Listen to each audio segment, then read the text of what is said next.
आपके आंदोलन को नेशनलाइज कर दिया जाए, कैसे डाउन कर दिया जाए आपकी मानसिकता को, इसका सबसे पहले वो काम करते हैं। और आपके पूरे आंदोलन को कैसे तोड़ दिया जाए, इस काम को वो सबसे पहले करते हैं। तो जैसे दूसरी बात जो उन्होंने कहा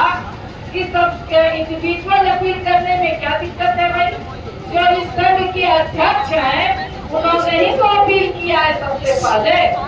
तो इधर से कहा गया कि वो तो एक दिन भी आंदोलन में शामिल नहीं हुई और इस्तीफा दिए नहीं दिए, मगर इधर से यही कहा गया कि वो तो एक दिन भी शामिल नहीं हुई है। तो उन्होंने कोई अपील ही कर दिया तो बहुत बड़ी बात हो गई, कोई आंदोलन को वो लीड नहीं कर रही। तो आप समझ लीजिए कि कैसे एक एक गतिविधि पर सरकार की नजर है। दूसरी बात उन्होंने कहा, जब हम लोग इधर से बात किए तो कहा कि भाई आप लोग तो इधर 4-5 दिन पहले आए हैं, अभी आप लोग इधर शामिल हो रहे हैं। हमने कहा बिल्कुल सही आप कह रहे हैं, और आपसे मिलने के लिए हम लोग आए थे, मैं खुद गई थी, आपसे मुलाकात नहीं हो पाई। तो मैं तो यही बैठता हूँ, उनको बता दिया गया डेट तारीख समय, और आप उस दिन बीसी में व्यस्त थे इसलिए आपने नहीं मिला। दूसरे दिन भी हम लोग फिर दोबारा आए आपसे मिलने के लिए, तब भी आपने नहीं मिला। भाजपा वाले विधायक दल के नेता भी शामिल, उप नेता भी शामिल थे सत्यदेव जी, तब वो उनके पास उनकी रोटी बनी। तो इस तरह से जो एक अधिकारी है, और तब हम लोगों ने कहा नहीं हम नहीं जानते हैं, तो आप लोग मंत्री से बात करके आइए, मंत्री से मिलिए, मंत्री जी क्या कहते हैं। हम लोगों ने साफ कहा कि हम आपसे बात करने आए हैं, आप सरकार है, आपके पास हम लोग सवाल लेकर के आए हैं, आपको इसमें करना है, ये सीधी बात लेकर के आए हैं, और आप इसमें हल निकालिए, आप रास्ता निकालिए, क्योंकि बच्चे हैं वो आपके बच्चे हैं और गलतियां आगे पीछे होती हैं। हड़ताल कर रहे हैं, पहली बार हड़ताल कर रहे हैं, बहुत अनुभव नहीं है, कुछ गलतियां हो सकती हैं। हड़ताल होते हैं, आंदोलन होते हैं, उसमें कुछ चीजें आगे पीछे होती हैं। अगर जनप्रतिनिधि का घेराव नहीं करेंगे, अपने मंत्री का घेराव नहीं करेंगे, अपने विधायक का घेराव नहीं करेंगे, तो किनका घेराव करने वो जाएंगे। इसलिए जो जनप्रतिनिधि का घेराव करेंगे, उनके समक्ष अपनी बात रखेंगे, ये उनका अधिकार है। इसलिए ये कोई बड़ी गलती नहीं है जिसकी इतनी बड़ी सजा दी जाए। इसलिए इस पर आप कोशिश कीजिए, ध्यान दीजिए, और इनकी एक मुफ्त बर्खास्तगी ही ये पहली मांग हम लोगों की है कि आप एक मुफ्त बर्खास्तगी वापस लीजिए, इंडिविजुअल। इसके बाद फिर अन्य मांगों से बातचीत होगी। जो मांग आपके बलबूते की बात है, क्योंकि वो इससे घबराए हुए थे कि भाई जो मांग ठीक है, 7 साल की सेवा आपके बस की बात नहीं हो सकती, मगर बाकी मांगे तो आपके बस की बात थी, आप तो उनको हल कर लेते। तो संदीप चिरागा इस बात को फोन से लेकर के वहां भी कह रहे थे, तो उनको लगा कि भाई इससे तो हम गिर जाएंगे, इसलिए वो कह रहे थे। तो उन लोगों ने कहा कि पहले आप उनकी एक मुफ्त बर्खास्तगी वापस करवाइए, उसके बाद जो मांगे आपसे हो सकती है वो मांगे आप दीजिए। बाकी मांगों के लिए फिर लड़ाई हम लोग देखेंगे कैसे होगी और क्या होगी, उस पर तो ये निश्चित तौर पर उन्होंने उसके बाद कही कि जहाँ वो एकदम सुनने को तैयार नहीं थे कि पहले आप लोग मंत्री से मिल करके आइए, मंत्री जी क्या कहते हैं। वहाँ पर उन्होंने कहा कि ठीक है, मैं शाम में मंत्री जी से बात करके इस पर आप लोगों से फिर बात करूंगा, ये बात उन्होंने कहा है। तो ये एक कदम पीछे ही हटना हुआ है, तो ये निश्चित तौर पर ये पॉजिटिव साइन है। इसलिए आप लोगों को और मजबूत एकता दिखानी होगी, क्योंकि यही समय है जब बिखराव होता है। क्योंकि एक तरफ सरकार नहीं सुनती, दूसरे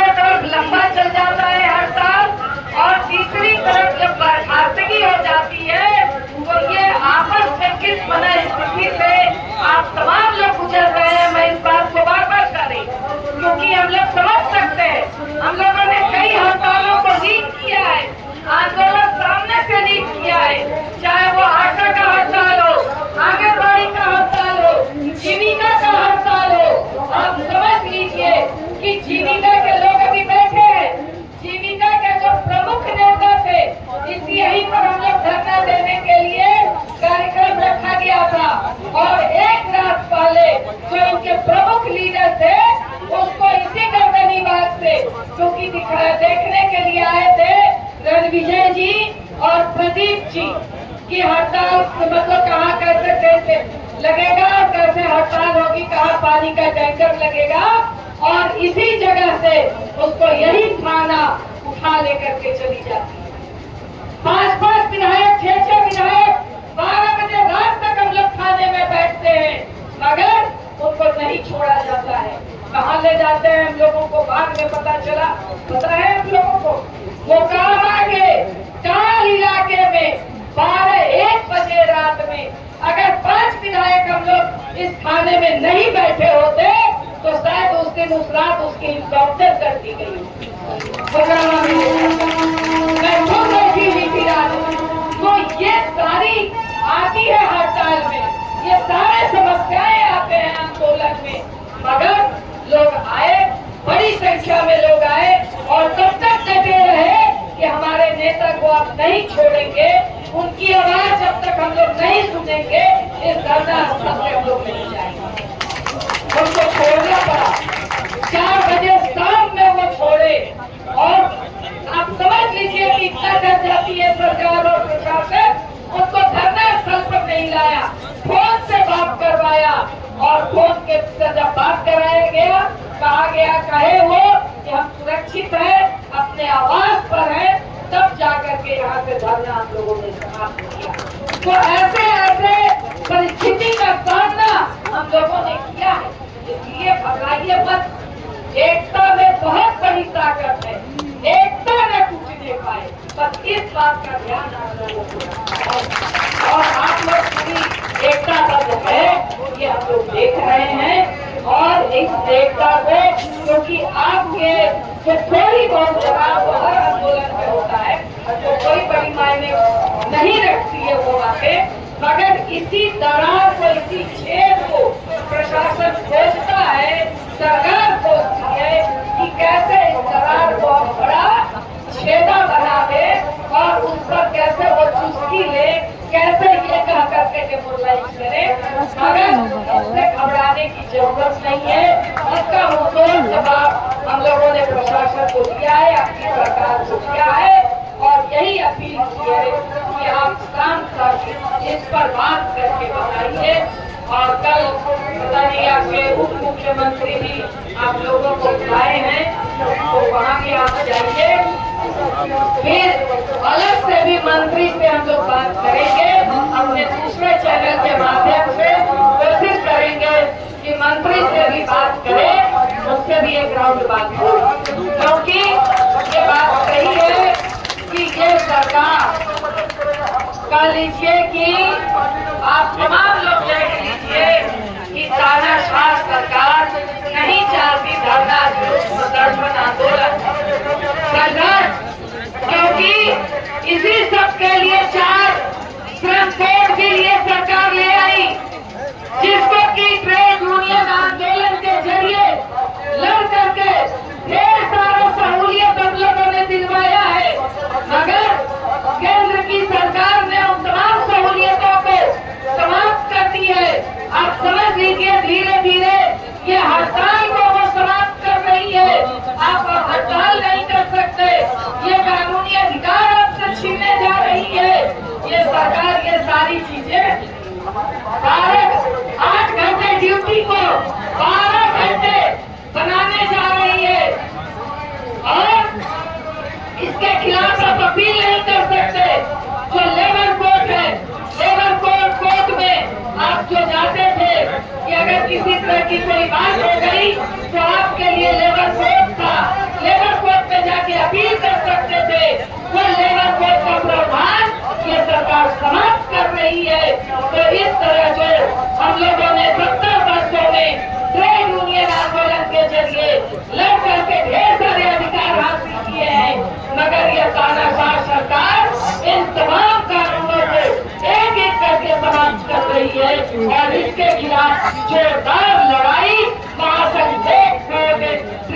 यूनियन AICC टीम के नेतृत्व में हम लोग जम करके लड़ रहे हैं। इसलिए ये सारी बातें ये सरकार करेगी, मगर ये बात सही है, आप समझ लीजिए कि आपके आंदोलन से घबरा करके पूरे 20 चंद में 20 प्रदेश में 163 धारा लागू कर दिए। वहाँ पर कोई भी जदयू कार्यालय, भाजपा कार्यालय पर प्रदर्शन मगर आज तो जदयू के लोग कांग्रेस कार्यालय पर प्रदर्शन कर सकते हैं, पार्टी में प्रदर्शन कर सकते हैं, क्योंकि यही हम तो अपने पेट के लिए, अपने अधिकार के लिए, आप सत्ता में हैं, इसलिए हम आपके बीच आपसे गुहार कर रहे हैं। कोई हम आपके खिलाफ 8 साल की लड़ाई नहीं लड़ रहे हैं, हम तो आपसे गुहार कर रहे हैं। इसलिए ये तमाम सवाल चलेंगे, ये तमाम लड़ाइयाँ चलेंगी। लड़ाई आपके अंतिम दौर में चल रहा है, इससे ज्यादा अब सरकार कुछ नहीं कर सकती। वो धमकी दे रही है, हम लिस्ट बना रहे हैं, हम देख रहे हैं, हम कर रहे हैं, कौन कमेंट कर रहे हैं, कौन क्या कर रहे हैं, इस सब चीजों से घबराने की जरूरत है। हम लोगों ने कहा था आपके जय सिंह को कि बहुत गाली और वीडियो दिखा रहे हैं, ये परंपरा ऊपर से ही चल रही है, तो उसका रिफ्लेक्शन तो नीचे होगा, इसलिए उस सब पर आप परेशान मत होइए। ये सारे आंदोलन और धरना प्रदर्शन में चीजें चलती हैं और ये सारी चीजें वापस भी होती हैं, बस लड़ाई आपके अंतिम मुहाने पर है। अभी कहा गया कि आप यही आपके कामों को जो आपका महाअभियान चल रहा है उसे पूरा करने में यही कर्मचारी लड़ेंगे और उसे आपके टारगेट से पूरा करेंगे, यही हम लोगों ने किया है। इसलिए ये सारी बातें हैं, मैं आप लोगों से फिर एक बार इसी बात के साथ कि हम लोग लड़ेंगे, जीतेंगे, लड़े हैं और जीते हैं, इसी बुलंद आवाज के साथ, इसी बुलंद इरादे के साथ हम तमाम लोग एकजुट होकर के इस लड़ाई को और मजबूती के साथ आगे बढ़ाएंगे।